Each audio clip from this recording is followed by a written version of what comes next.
Welcome to another white knuckle episode of Fearless TV, the program that fires off so many shots in all directions, we just can't help but hit the target sooner or later. Coming up in this half hour, we'll clean out the sinuses with some serious sky surfing. There's more snowboard giant slalom action as we crank up the big sticks for some hard carving. And we'll take the mountain bike handling to limits on wet clay. All this and more coming up on Fearless TV.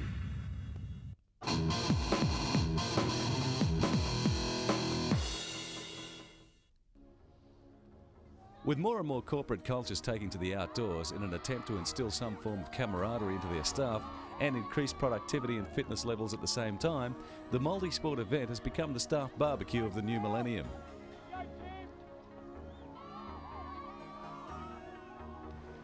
Multi-sports meetings usually involve several disciplines including running, cycling, orienteering, abseiling, canoeing and, weather conditions permitting, an element of cross-country skiing. Various legs of the event are staged over a number of days, and distances are open to either team or individual competition, with placings awarded accordingly in separate classes. The cross-country ski leg of the Hotham Winter Classic involves one circuit of the summit, followed by a downhill traverse into a forest section. Several road crossings follow, then back along the summit road to the first checkpoint and the transition to the run leg.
Nordic or cross-country skiing at this level is not for those with weak thighs, and especially on the uphill sections, this course soon sorts out those who came for the scenery and those who are serious about competing.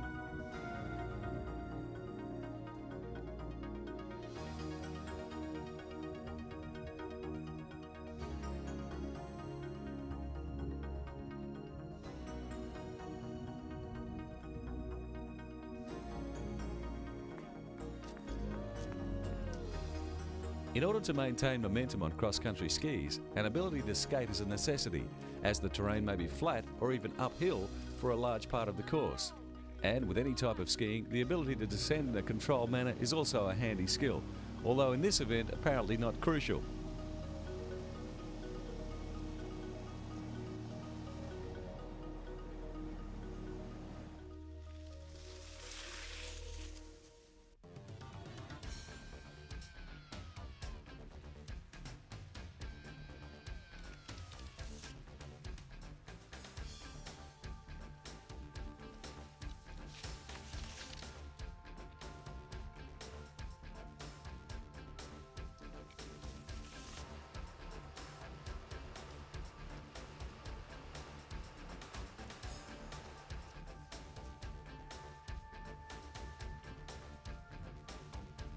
Some come for the competition, some just arrive for fun, and some just arrive without a clue.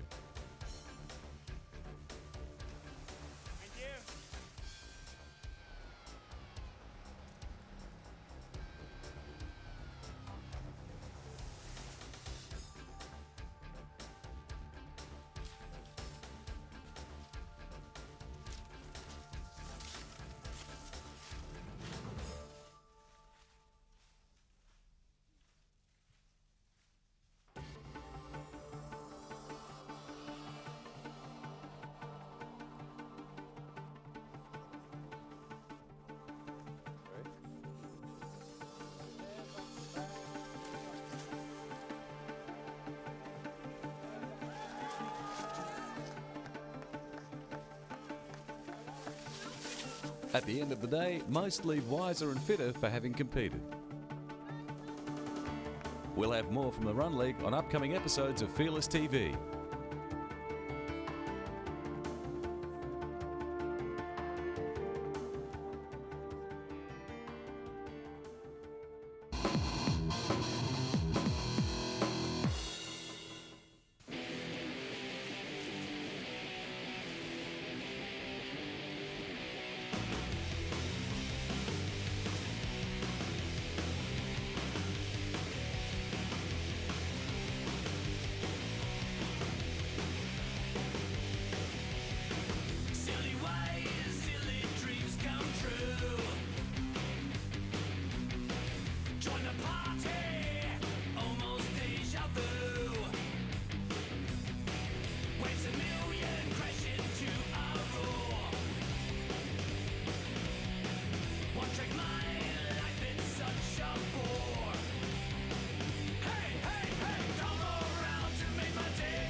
Back on the bike again for a major terrain test in the directional sense. Although not quite as difficult as riding on snow, wet clay has a certain feel all on its own and requires its own special touch, especially under brakes and when cornering.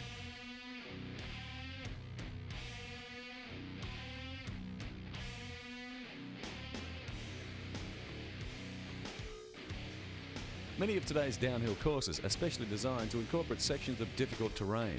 Along with sand and mud, clay surfaces are a favourite for those setting the technical sections on timed courses.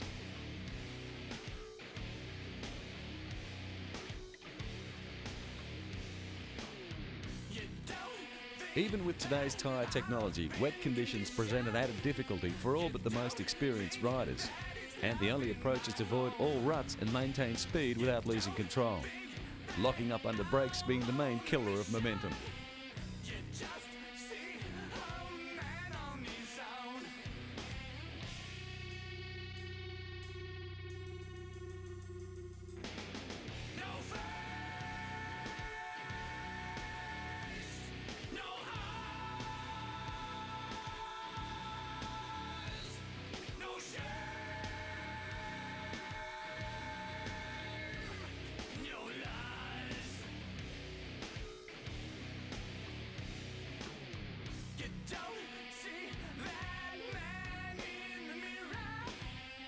Another surface particularly unfriendly to mountain bikes is snow, although more and more riders are now drawn to the mountains in the off-season to keep up their skills and test themselves in unfamiliar territory.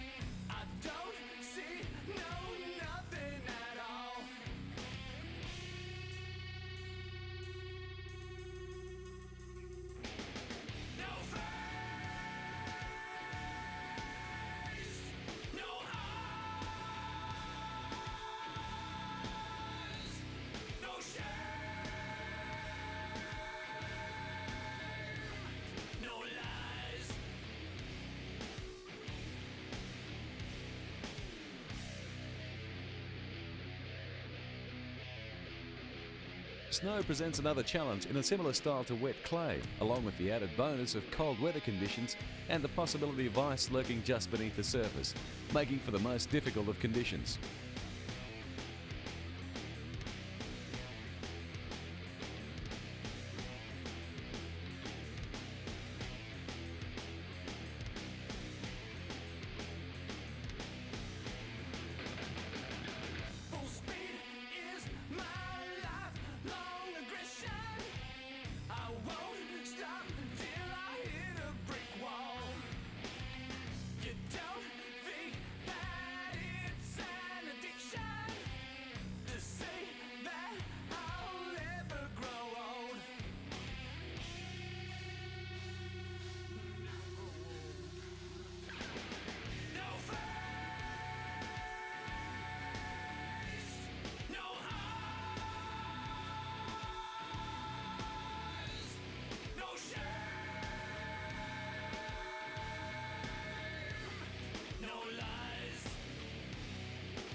Time to wind up the speed and get those edge-to-edge transitions timed perfectly for another high-speed pass between the gates on the Giant Slalom course.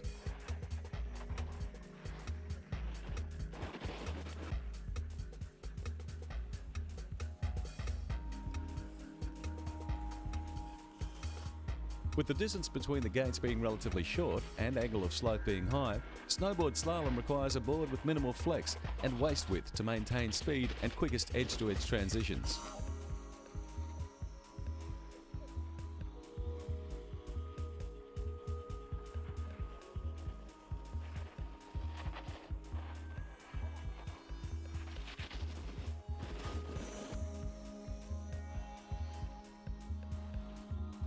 The fastest way down the course would naturally be a straight line, but as the gates are set on various angles on the foreline, some major weight transfer and turning ability needs to take place to make it from top to bottom in the shortest possible time.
If you're planning on including a crash in the middle of a downhill event, here's the size and speed you should be aiming for, with just the right number of rotations.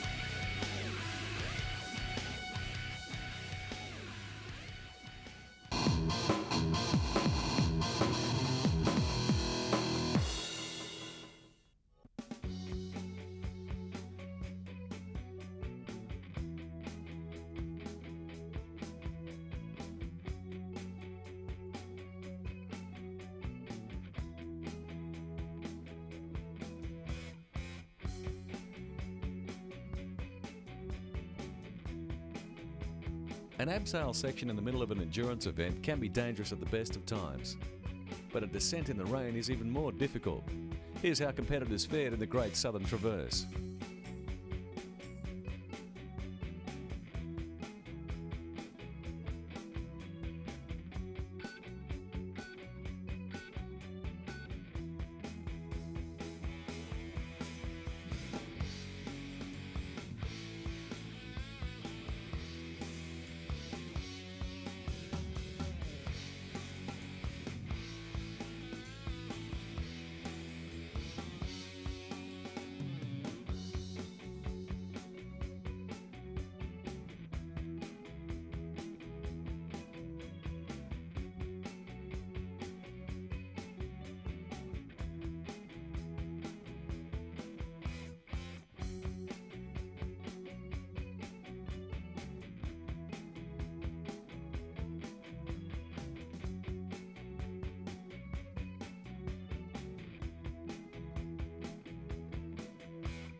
Talk about a bulldog eating custard. This is what happens when wet clay meets wet rubber.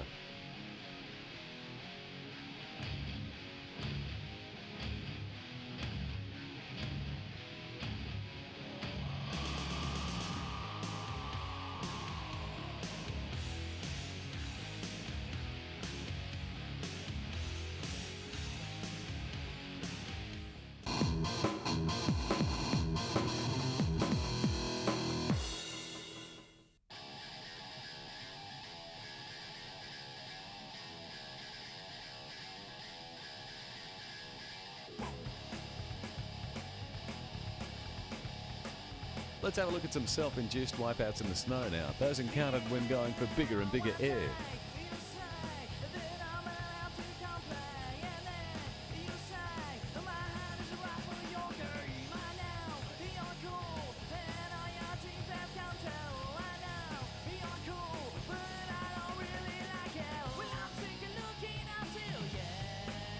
It's one thing to nail the takeoff with plenty of speed and height, but as the saying goes, what goes up must also come down, eventually. And this becomes a problem area when you've just laid down the biggest 540 double grab you've ever attempted and are not quite sure which direction the downward side of the mountain was again.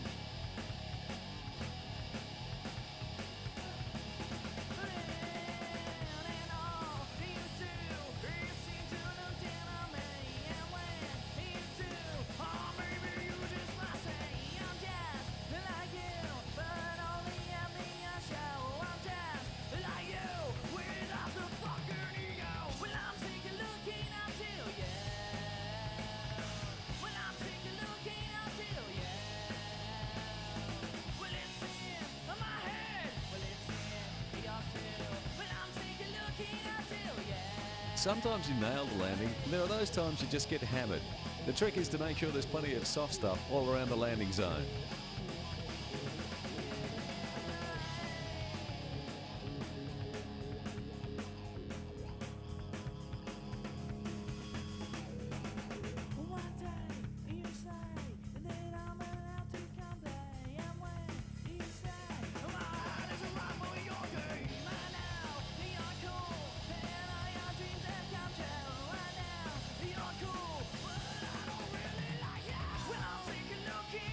And if jumping doesn't work, there's always some nice, long, fresh calves.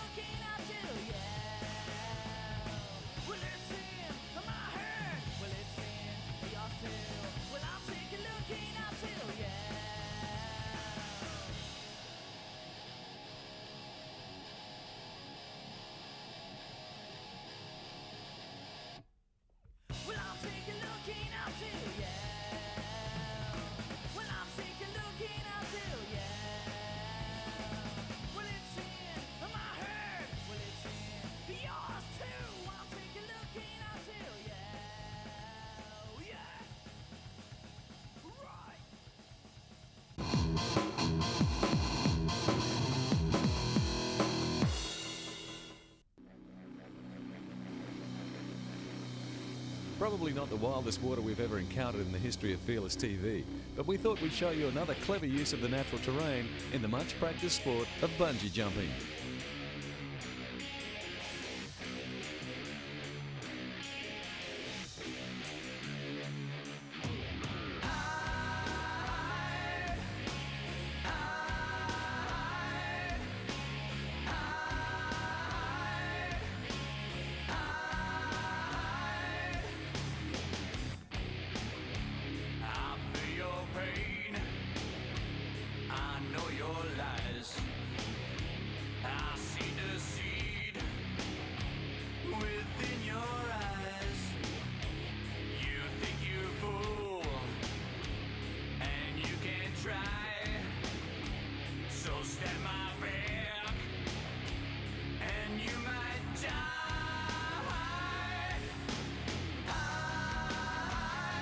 For some bizarre reason, people feel slightly safer when plummeting 1,000 feet towards the ground when there's a river or lake below the jump zone.